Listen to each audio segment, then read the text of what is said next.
Hey cats, what's happening? Welcome to a very warm and balmy, with rain threatening, day here in Northeast Ohio. You know, whenever you have a motorcycle that you own, that you ride, and I don't think it matters whether you ride it a lot and put tons of miles on it or just a few miles, and it doesn't matter whether it's a brand new bike or an older bike like mine. I got a 1999 Fat Boy, and anything is prone to have problems. They're going to break down, things are going to happen, bolts are going to come loose, and the more you ride it, of course, the more prone you are to having problems. So it helps to kind of know some simple tips, some things that you can do to prevent some of those things from happening. Now, one of the things that had happened quite some time ago was I had a throttle cable that started to fray and break on me. So I had to replace that. It wasn't a big process, but I'm going to show you, what you can do to check that and how to lube that a little bit. Let's take a look at my throttle here. I have custom grips on here that I put on years ago, but this also has, if you see this little screw thing down here, this is a throttle locker. So when I'm riding, my hand is in this position, I can tighten this up with my thumb to where the throttle will stay. So when I'm on the highway, it's like a cruise control. I can actually let go of the throttle, and the throttle will stay in that position. Then I have to use one of my fingers to pull it back the other way to loosen it up to where my throttle springs back like it's supposed to. Now, that throttle locker can be a blessing, but it can also be trouble.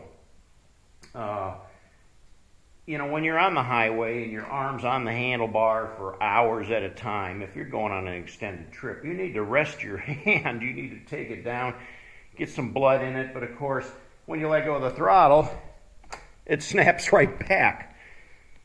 So you take that little thumb screw underneath there and you tighten it up. And then wherever you turn that throttle, you can let go of it, and it'll stay at that throttle speed.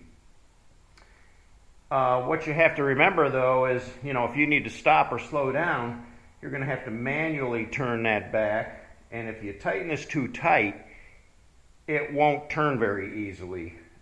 So in a panic situation, it may not work too well for you.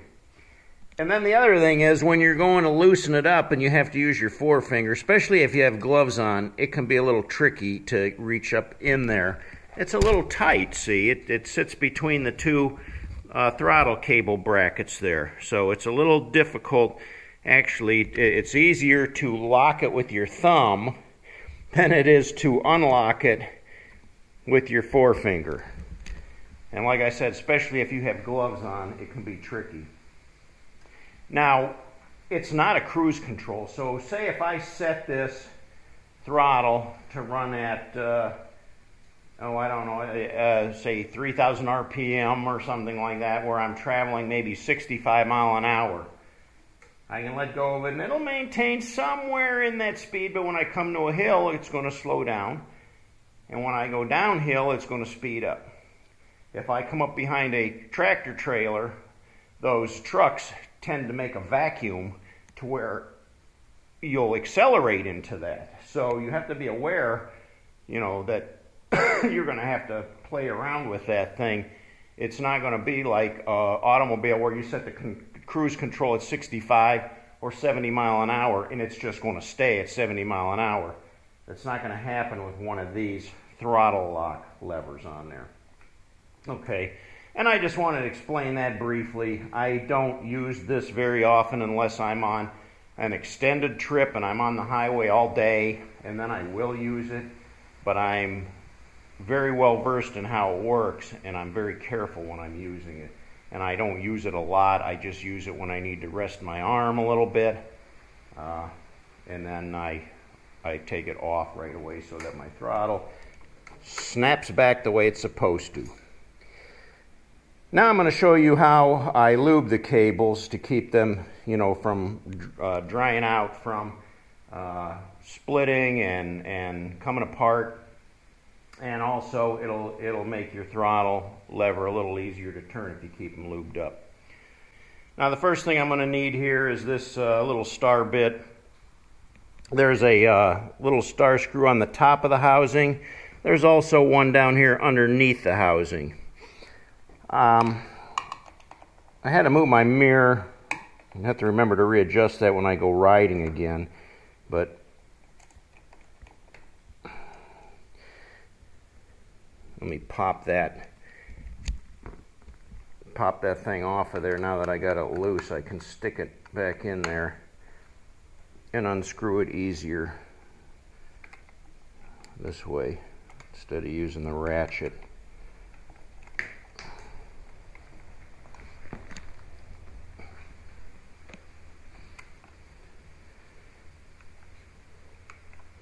And as always, these projects are a little more awkward when you're holding the camera in one hand and trying to work with the other one. I've already kind of loosened this one up, so let me see if I can get it off of here by hand. Yeah, so that one's coming right off too. Uh-oh, and there it goes.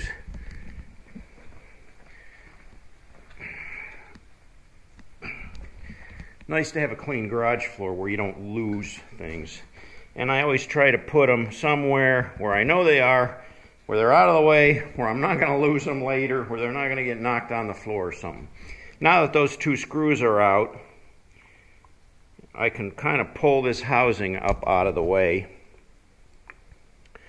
And there's wiring there for my horn and my starter switch. So I don't want to pull on that too much. But that exposes my cables. There's a cable down in there, and there's another cable over on this side. There's two cables there.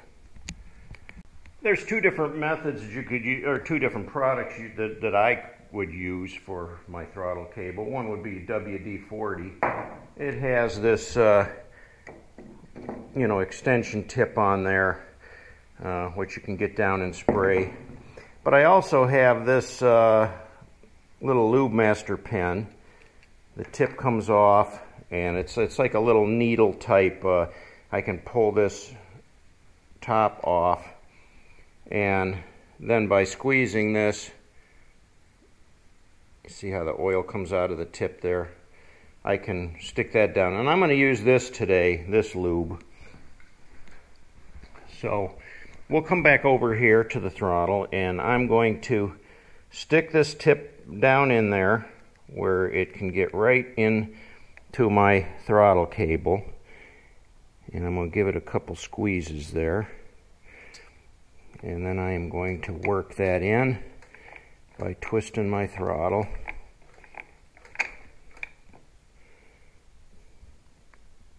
I don't know if you can see down in there clear enough, but I've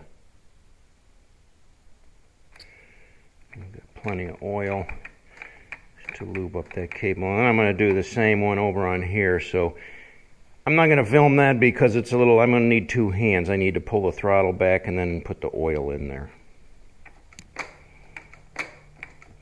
Look at that action now. It just snaps back. Both cables are lubed up real well. The more you work it, the more the oil will work its way down through those cables. And keep them lubed up so that they don't start splitting and cracking apart there. You want to inspect, especially right here where it goes in. You might see some fraying or something. And that's a pretty good sign you're going to have to put a new cable. If your cable was to snap on you out on the road somewhere, I don't know what you'd do. You might be dead in the water. Some of the older bikes you could probably reach down and open the throttle on the carburetor with your fingers. I don't know. I've never had to do that with this one. Knock on wood. I hope I never do either. So there you go. That's just a quick, easy tip on maintaining your throttle cables, keeping them lubed up. I'm going to put that all back together and make sure everything works right.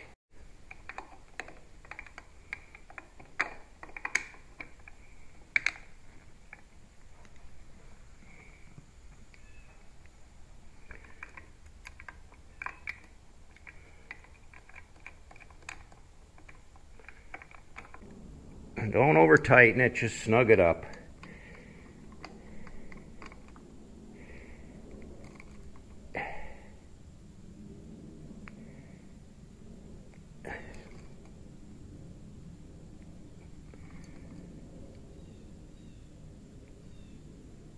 And that's about it. So, got some nice action in the throttle there now. My cables are all lubed up.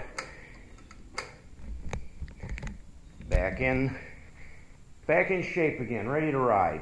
Well, that's all I got today, guys. I'll put my tools away and clean up shop here.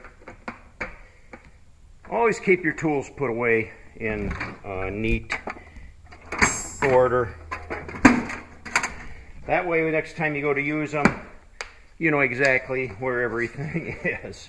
And that's my mode of operation anyway. Put everything away, and then when you need it next time, you can find it again. And the WD-40 obviously goes back in the cabinet. Alright guys, there you go. It's been nice talking to you today. I hope everything's going good. Give the video a thumbs up. If you haven't yet, subscribe to the video, and we'll keep you posted with more. I'm not an expert on mechanics of a Harley-Davidson or any other motorcycle, but I'm a jack of all trades, and I kind of can figure something out if I have to. Especially with the new technology of being able to go on the internet and watch a video that shows you how to do it. So until next time, guys, ride hard and die free.